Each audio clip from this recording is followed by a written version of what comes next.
Kejadian ini terjadi di suatu desa perbatasan Jawa Tengah dan Jawa Timur. Tepatnya di era 80-an, ketika pembangunan belum menyeluruh hingga ke pelosok-pelosok desa. Sebuah desa, sebut saja namanya Desa Jati Alas, merupakan sebuah desa yang dikenal dengan hasil kerajinan tangan yang menjadi komoditas desa. Perkenalkan, aku Rani, salah satu warga Desa Jati Alas yang hidup sangat berkecukupan di desa ini.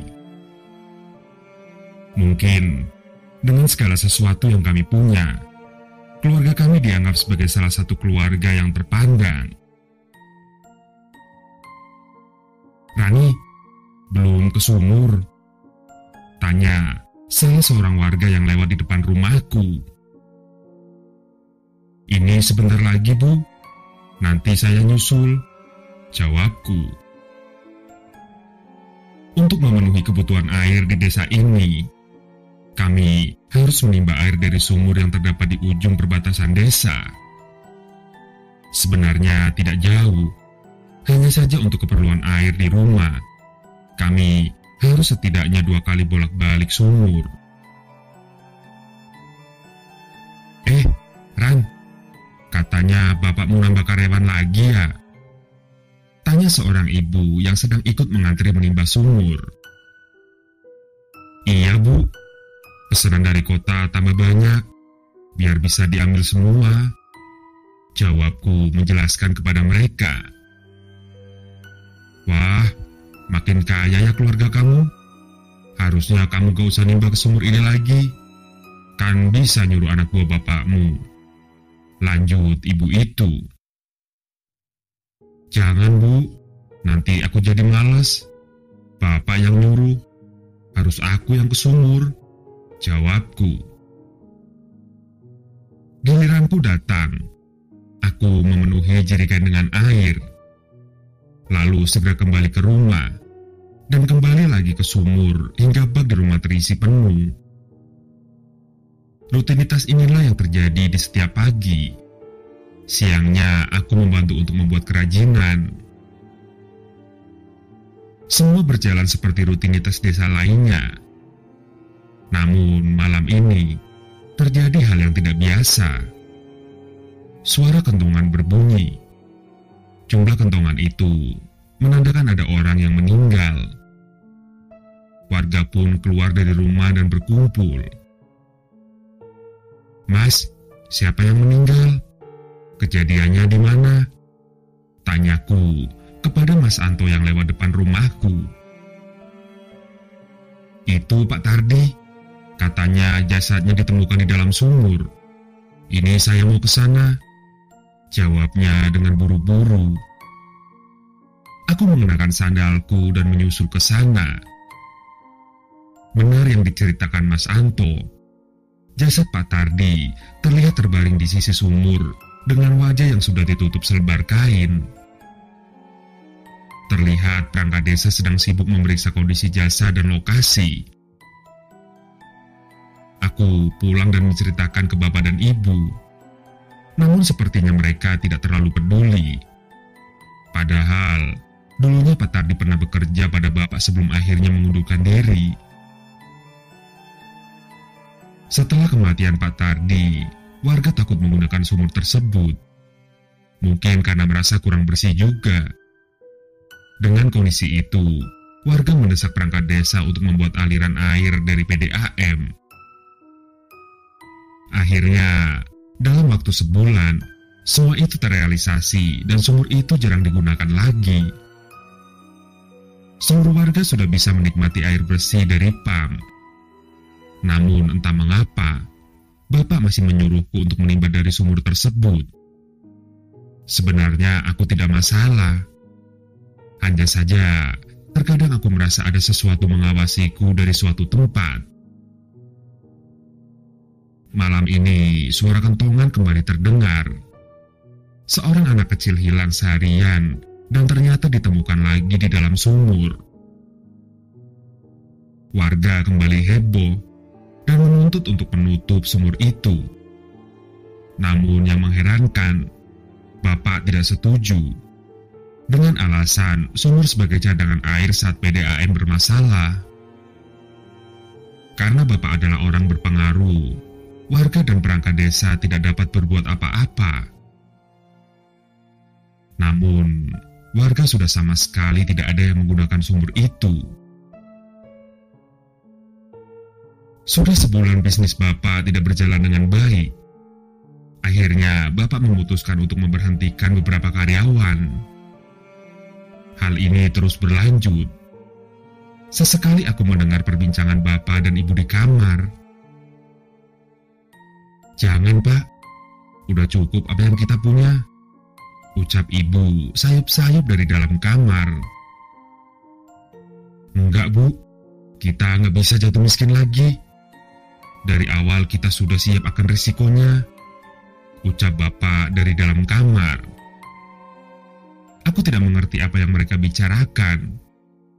Namun setelahnya pun mereka masih berdebat. Esoknya aku membantu membuat kerajinan bersama pekerja yang lain. Terlihat dari jauh, Bapak menghampiriku dengan membawa sebuah kendi. "Duk, nanti malam kamu mampir ke sumur ya. Bawa kendi ini dan isi sampai penuh," ucap Bapak dengan menyerahkan sebuah kendi tua. Untuk apa, Pak?" tanyaku bingung. "Sudah, nggak usah tanya-tanya," ucapnya dengan raut wajah yang serius. Aku menuruti perintah Bapak.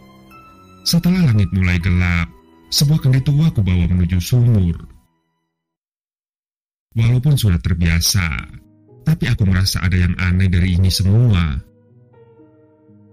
Sebuah sumur tua terlihat di hadapanku. Tidak ada penerangan selain lampu minyak yang kubawa. Sedikit demi sedikit, aku menimba sumur dan mengisi kendi tua pemberian Bapak. Namun, sebelum sempat penuh, tali dan emberku tersangkut. Sebuah benda ikut terbawa. Aku menariknya sekuat tenaga, hingga benda itu terangkat ke atas dan terjatuh di samping sumur. Lampu minyak kudekatkan ke benda itu, dan yang terlihat sungguh mengerikan. Jasad bayi yang sudah membusuk, dengan bau yang menyengat, tergeletak di pinggir sumur. Aku menutup mulut dan hidung menahan bau busuk yang muncul dari jasad itu. Segera kuangkat lampu minyak dan bersiap berlari meninggalkan sumur. Belum sempat berdiri, badanku tertahan dengan sesosok makhluk yang muncul dari belakangku. Makhluk perempuan dengan wajah yang membusuk, dengan rambut putih yang disanggul berantakan, berdiri tepat di depan wajahku. "Mau kemana, Nduk? Sekarang di sini tempatmu," ucap makhluk itu kepadaku. Tolong!" Aku mencoba berteriak, namun sepertinya tidak ada yang mendengar. "Bapakmu sudah menyerahkanmu pada kami untuk ditukar dengan kekayaannya. Sekarang kamu milik kami," ucap makhluk itu. Beberapa makhluk lain mulai muncul dari semak-semak di sekitar sumur dan bersiap menghampiriku. Tidak mungkin. Bapak tidak mungkin lakuin itu," bantahku dengan air mata yang mulai menetes. "Di sebelahmu itu adalah jasad adikmu, dan jasad ibumu sudah lenyap terlebih dahulu." Makhluk itu semakin mendekat dan mencengkeramkan tangannya ke tubuhku. Aku menghindarinya dengan kaki yang lemas. "Ibu ada di rumah. Gak mungkin aku percaya sama demit laknat seperti kamu," teriakku kepada makhluk itu. "Ibumu, adikmu, dan kamu adalah tumbal yang dijanjikan ayahmu untuk bisa menjadi kaya raya dan hidup bersama wanita sundal yang mengaku sebagai ibumu," ucap demit itu. Tanpa terasa, setan dari balik semak sudah mencapai tubuhku. dan mencengkram dengan erat. "Bapak, gak mungkin Bapak. Tolong Rani Pak." Aku berteriak sambil meronta. Namun tenaga setan itu terlalu kuat. Rasa sakit yang tidak tertahankan mulai muncul. Selama semalaman, setan-setan itu mencapik-capik tubuhku dan menjelati semua darah yang menetes dari lukaku. Setan-setan baru bermunculan, melakukan hal yang sama hingga mereka puas dan mengangkatku. Suara gemericik air terdengar. Itu adalah darahku yang menetes ke dalam air di dalam lubang sumur. Suara itu terdengar beberapa kali, hingga tubuhku menyusul tetesan darahku ke dalam lubang itu. Sebagai tumbal perjanjian Bapak dengan setan-setan penunggu sumur itu,